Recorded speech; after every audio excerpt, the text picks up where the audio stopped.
gurraacha gamarra kaachisanii farda gurraacha gamarra kaachisanii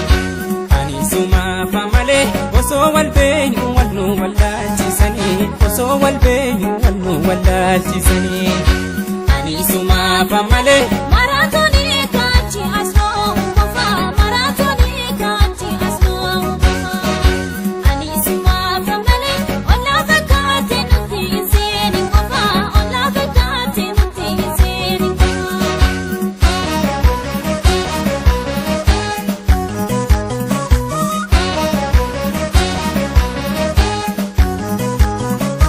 odaa lagawaa biyyooti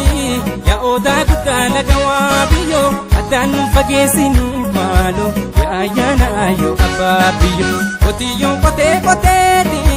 itti boola leeloo hadoomite atumtii anaaf tahii maalo kan cinaacha kooti saloomte oomaraaf si filatee na hunda keessaa si abdatee akkamiin tayaa si dhamnaanii addumaan nun baasu rabbiini jiru oomaraaf si filatee na hunda keessaa si abdatee akkamiin tayaa si dhamnaanii addumaan nun baasu rabbiini.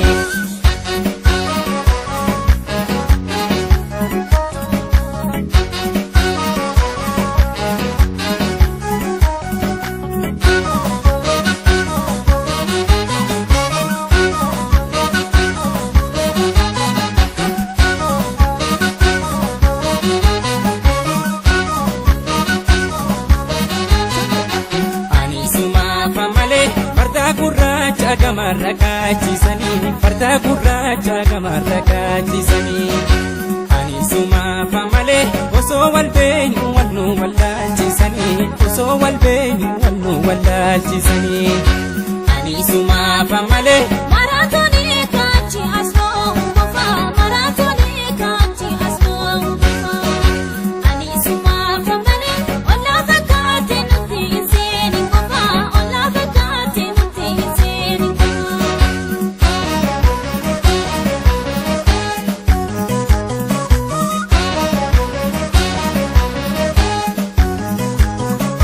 namni laga fiiceeti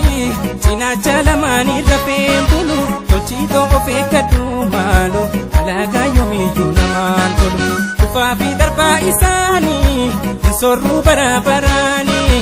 dammaqii titii qallootoo taanuu hambaa isaanii abbaatu tubee utu baasa